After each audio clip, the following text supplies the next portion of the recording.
Hello friends, स्वागत है आप सभी का हमारे चैनल चलो फिल्म सुने में। आज हम एक्सप्लेन करने जा रहे हैं 2022 में रिलीज हुई अटैक पार्ट 1 को। तो let's roll up the intro और चलो फिल्म सुने।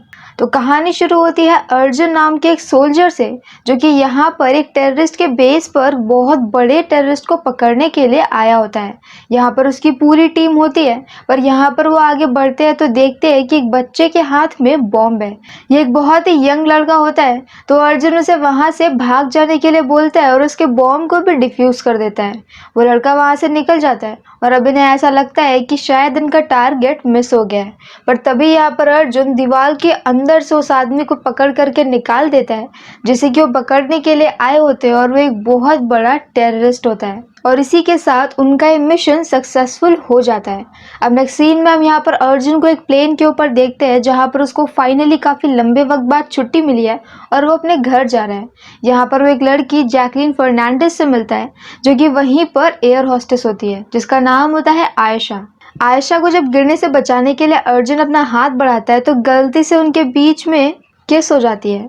और इसके बाद जब अर्जुन यहाँ पर प्लेन पर आयशा को देखता है तो वो उससे बात करने की कोशिश करता है, और यहीं से एक सॉन्ग शुरू होता है और एक सॉन्ग में लड़की पट जाती है और कुछ साल भी बीत जाते हैं। कुछ साल बाद यहाँ पर एक दिन आयशा ऐसे एयरपोर्ट से आ रही होती है और अर्जुन उसे रिसीव करने के लिए एयरपोर्ट पर खड़ा होता है कि तभी वहाँ पर पीछे से कुछ टेररिस्ट आते हैं और फायरिंग शुरू कर देते हैं। यहाँ पर आयशा को भी बुलेट लग जाती है और अर्जुन को भी बुलेट लग जाती है, और इसी के साथ आयशा की वहीं पर डेथ हो जाती है और अर्जुन हॉस्पिटल में शिफ्ट हो जाता है।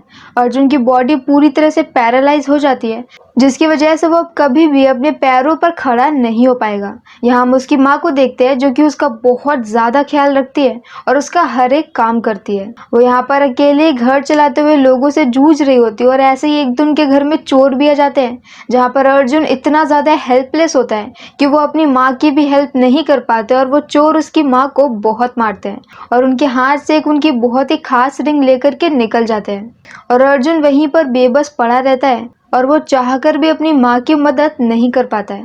और अब नेक्स्ट सीन में हम यहाँ पर टीवी में देखते हैं कि एक बहुत बड़ा क्रिमिनल मास्टरमाइंड है, जिसका नाम है हामिद। हामिद वही लड़का है जो कि काफी सालों पहले अर्जुन के सामने बॉम्ब लेकर के खड़ा होता है और अर्जुन ने उसे बचा लिया होता है। पर अब यहाँ पर वो एक बहुत बड़ा मास्टरमाइंड बन गया है और जो कि इंडिया पर अटैक कर सकते हैं, और इसी वजह से यहाँ पर बहुत बड़ी मीटिंग बुलाई जाती है, जहाँ पर सब लोग इसके बारे में डिस्कस करते हैं।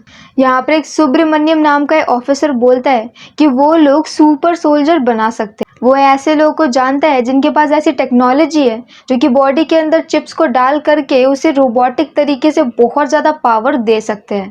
पहले तो सबको ये मजाक लगता है, पर बाद में जब वो सीरियस हो जाता है और ये बताता है कि आने वाले टाइम पर ऐसे ही वॉर जीती जाएंगी, तो सभी लोग इसके लिए एक मौका दे देते हैं।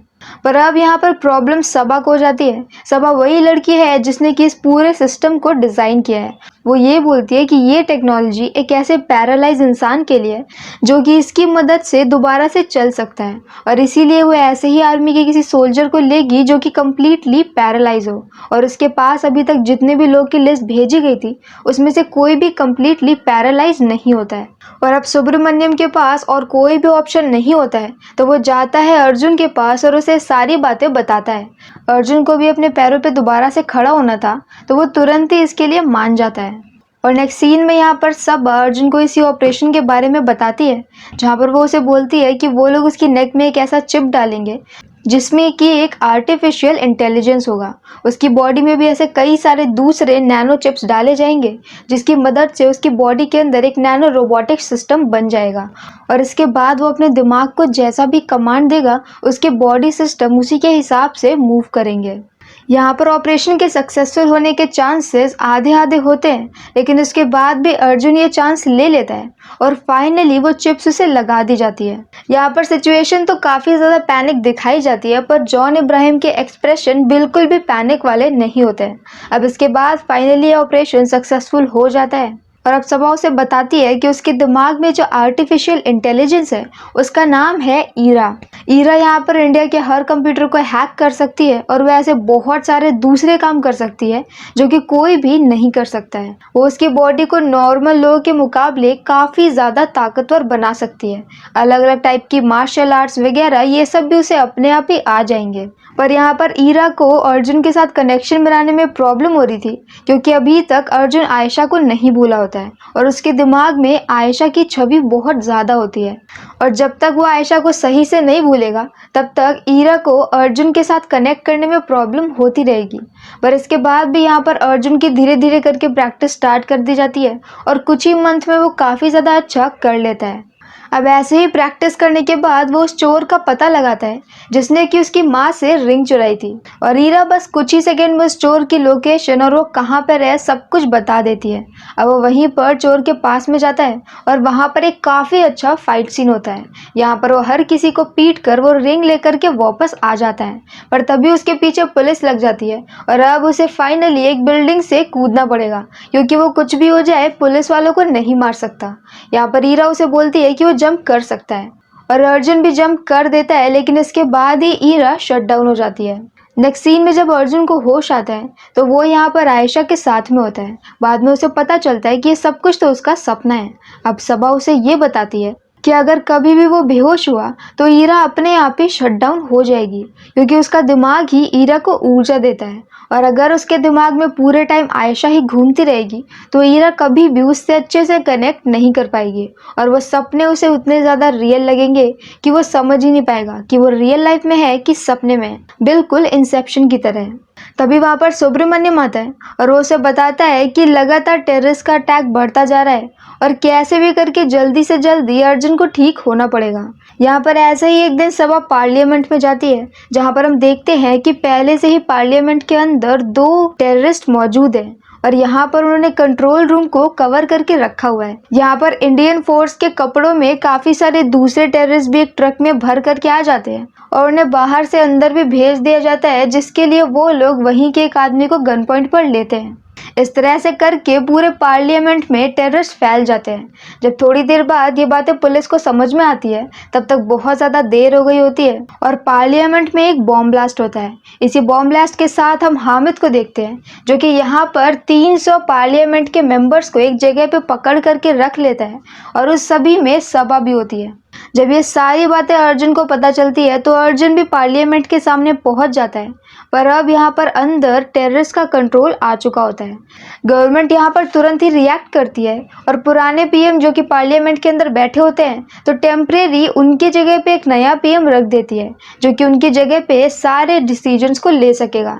यहाँ पर हामिद उसी पीएम को कॉल करता है और कहता है कि वो उस टेररिस्ट को छोड़ दे जिसे कि उन्होंने मूवी की स्टार्टिंग में पकड़ा था, वरना वो यहाँ पर 50 लोगों को मार देगा। यहाँ और किसी के पास कोई भी चारा नहीं होता है तो सब लोग मान जाते हैं, पर अब यहाँ पर अर्जुन चुपके से पार्लियामेंट के अंदर चला जाता है, क्योंकि ऐसा करने के लिए उसे सुब्रमण्यम ने बोला था।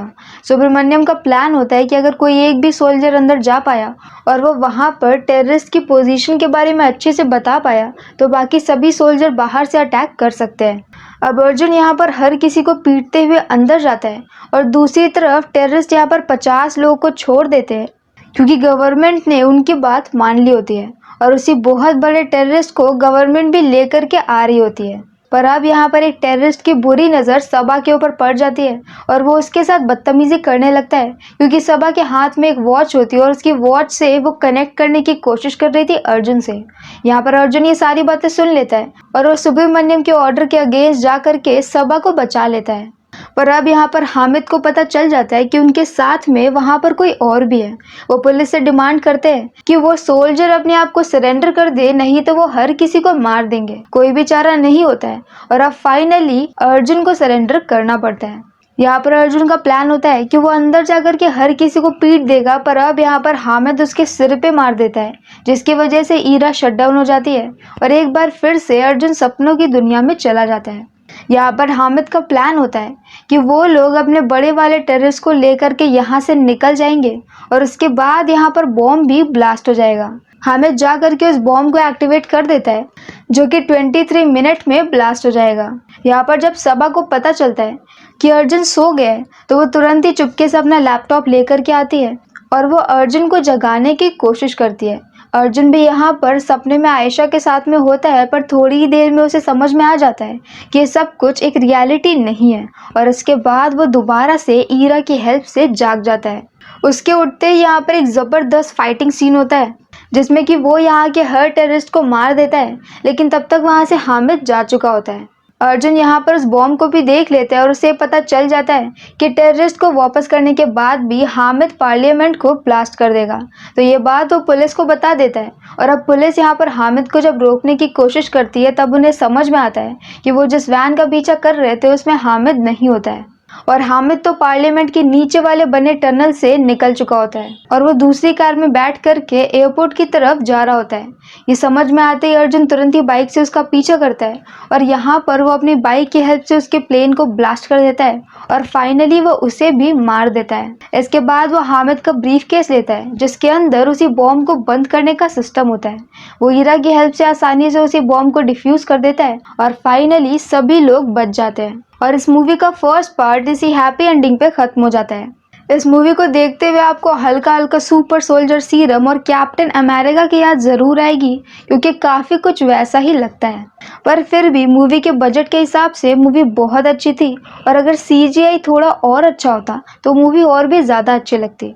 पर ये सिर्फ मेरा ओपिनियन है और आपका ओपिनियन अलग हो सकता है। आपको ये मूवी कैसी लगी आप ये हमें कमेंट सेक्शन में कमेंट करके बता सकते हैं और अगर आपको हमारी वीडियो पसंद आई हो तो हमारे चैनल को लाइक करें, शेयर करें और सब्सक्राइब करें। तो मिलते हैं नेक्स्ट वीडियो के साथ। Bye bye.